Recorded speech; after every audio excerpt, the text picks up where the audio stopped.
Sabe aquela pergunta que parece, assim, definir quase tudo na política global? O mundo é uma grande selva onde cada país luta por si e só o mais forte sobrevive. Ou será que é mais como um clube? Talvez um pouco disfuncional, mas ainda assim um clube, com regras e costumes que a maioria tenta seguir. Essa é a grande questão, não é? E a resposta que a gente dá para ela muda completamente a forma como a gente lê as notícias. O mesmo evento pode parecer um ato de pura agressão ou, sei lá, uma quebra de protocolo, dependendo da lente que a gente usa. Exato. É a diferença entre ver o mundo como um caos inevitável ou como um sistema que, aos trancos e barrancos, busca alguma ordem. Perfeito. E é exatamente essa a nossa análise de hoje. A gente recebeu um material fascinante que coloca duas grandes visões de mundo, assim, em rota de colisão. De um lado, temos o realismo, aquela visão mais crua, que diz que o sistema internacional é anárquico e que a briga por poder é o que move tudo. E do outro lado, uma perspectiva que eu acho incrível, que é da escola inglesa. Eles concordam que não existe um governo mundial, mas argumentam que, mesmo assim, os países criaram uma espécie de sociedade internacional. Uma sociedade. Sim, uma sociedade com normas, com instituições e com uma lógica que vai além da pura força. O curioso é que as duas partem do mesmo ponto, a anarquia, mas, chegam a destinos completamente opostos. Ok, então vamos mergulhar nisso. Acho que faz sentido começar pela visão mais antiga, talvez a mais pessimista, o realismo. O conceito central deles, a anarquia, sempre me soou um pouco como caos e desordem total. É isso mesmo? É uma ótima pergunta, porque essa é a primeira barreira para entender o realismo. Anarquia, aqui, não significa o caos que a gente imagina com tudo pegando fogo. É um termo mais técnico. Ah, tá. Significa simplesmente a ausência de uma autoridade central, de um poder superior aos estados. Não existe um 190 mundial para que um país possa ligar se for invadido, sabe? Não há um governo global com poder de polícia para enquadrar todo mundo. Ah, entendi. Não é sobre desordem, é sobre a ausência de uma hierarquia. E se não tem um policial do mundo, o que isso significa na prática para um país? Ele fica totalmente por conta própria? Como isso muda o comportamento de um líder?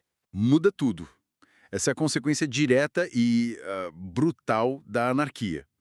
Cada estado é soberano e, no fim do dia, o único responsável pela sua própria sobrevivência. Certo. A partir daí, a lógica realista se desenrola de forma quase matemática.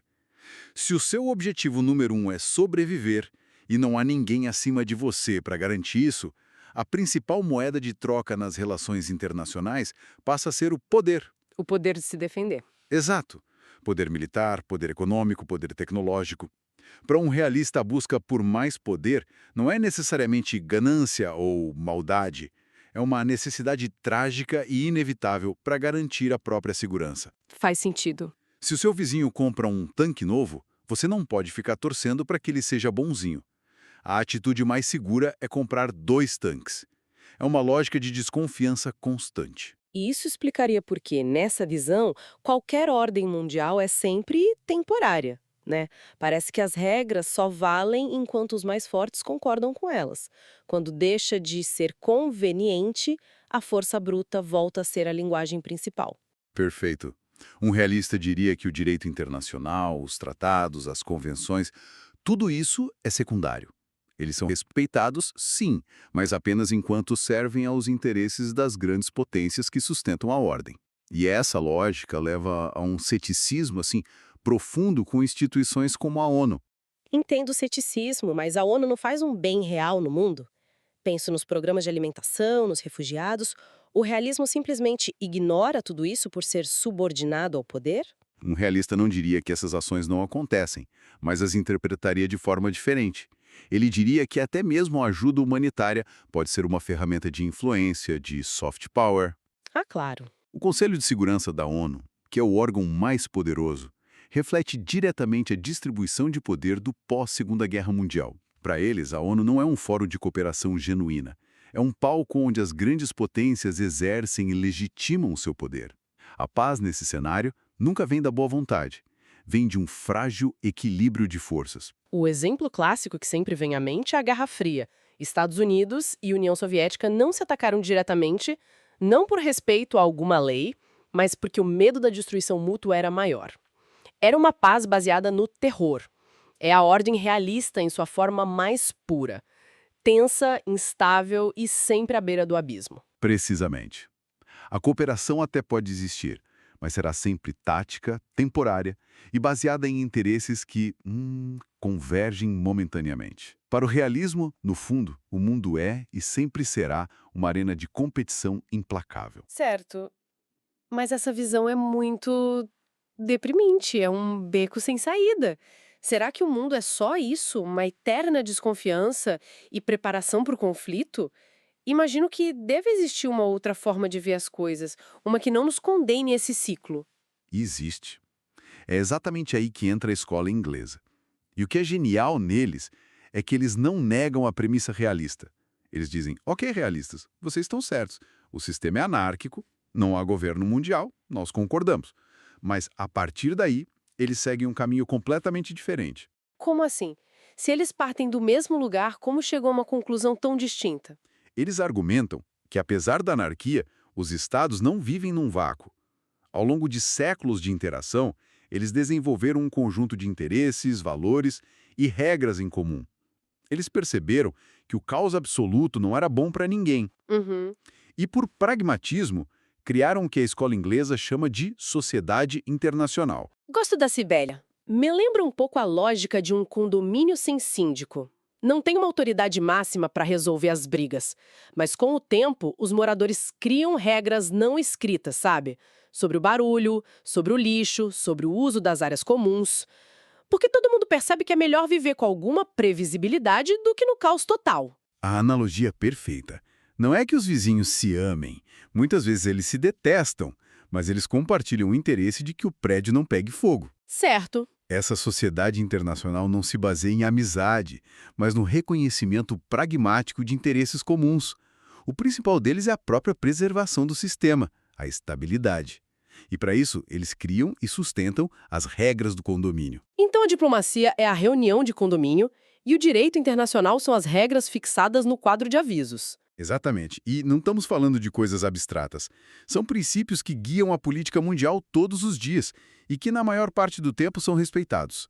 A soberania, essa ideia de que um país não deve se meter nos assuntos internos do outro. Certo. As próprias práticas diplomáticas, como a imunidade de embaixadores, que permitem que mesmo inimigos mortais continuem conversando. Mas e conceitos como guerra justa? Isso sempre me pareceu uma contradição.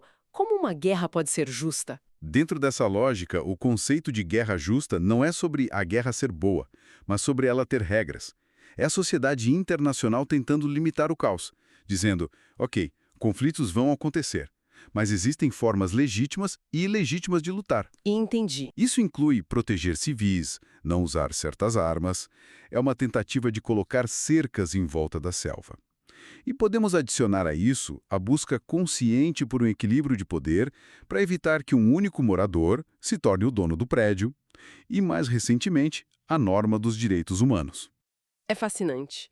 Um dos autores-chave, Hadley Bow, chamou isso de anarquia ordenada. Parece um paradoxo, mas com a analogia do condomínio faz todo sentido. A ordem não vem de uma imposição de cima, mas de um acordo construído entre os próprios membros, por interesse próprio. Exato.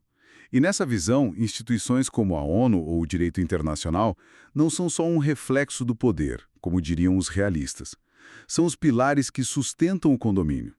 São as ferramentas que os próprios estados criaram porque entendem que a estabilidade e a previsibilidade são bens preciosos. Demais. Mesmo rivais têm interesse em manter essas regras funcionando. Ok, então estamos numa divisões que, embora partam do mesmo ponto, pintam retratos completamente diferentes do mundo. De um lado, a força bruta, do outro, as regras do jogo. Como a gente aplica isso para entender o que acontece hoje? Um evento como a guerra na Ucrânia, por exemplo, parece ser um teste de fogo para essas duas teorias. É um laboratório perfeito, porque a gente vê as duas lógicas se chocando em tempo real. Do ponto de vista realista, a invasão parece um caso de manual, certo?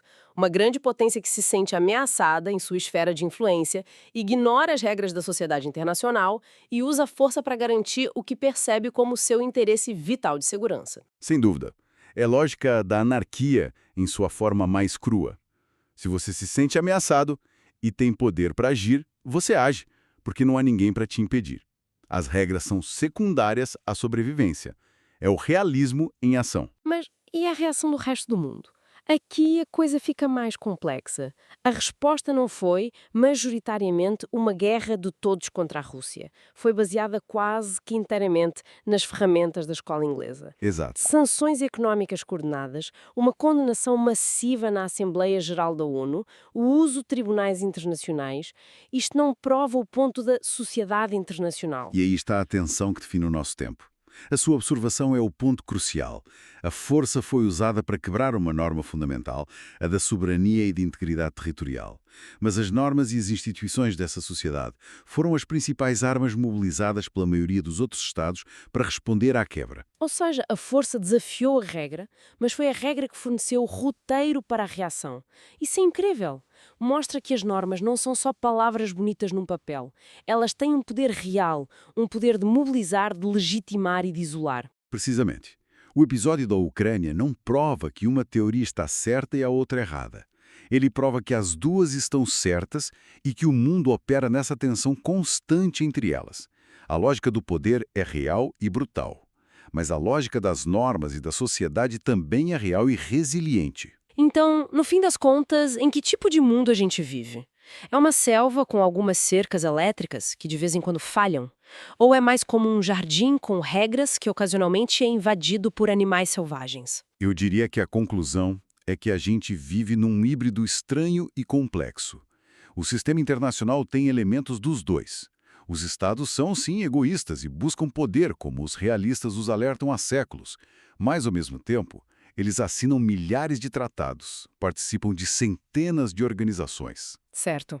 E na esmagadora maioria das interações diárias, seguem as regras que eles mesmos criaram, como a escola inglesa descreve. Quer dizer que não é uma coisa ou outra, mas as duas ao mesmo tempo em uma dança constante. Uma tensão entre a competição e a cooperação. E é exatamente essa tensão que torna o estudo das relações internacionais tão fascinante. As normas que sustentam nossa ordem são frágeis, elas podem ser e são quebradas. As instituições podem falhar em prevenir os piores conflitos. Mas mesmo quando falham, elas ainda são vistas como o único palco legítimo onde as disputas devem ser resolvidas. Não temos um governo mundial, mas também não vivemos em uma guerra de todos contra todos. Resumindo a nossa conversa, então, ordem do mundo é o resultado dessa batalha sem fim. De um lado, a lógica do poder, empurrando os países para a desconfiança e a competição. Do outro, a força das normas e das instituições compartilhadas, puxando-os para a previsibilidade e a cooperação. E parece que nenhum dos lados consegue uma vitória definitiva. Exatamente.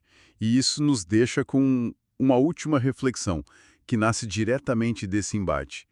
Se a nossa ordem internacional depende tanto do poder das nações quanto das regras que essas mesmas nações criaram, o que acontece quando as potências que foram as arquitetas dessas regras são as primeiras a sentir a tentação de contorná-las ou quebrá-las para proteger seus próprios interesses? No longo prazo, qual força tende a prevalecer? A conveniência do poder de um momento ou a legitimidade de uma regra construída ao longo de gerações?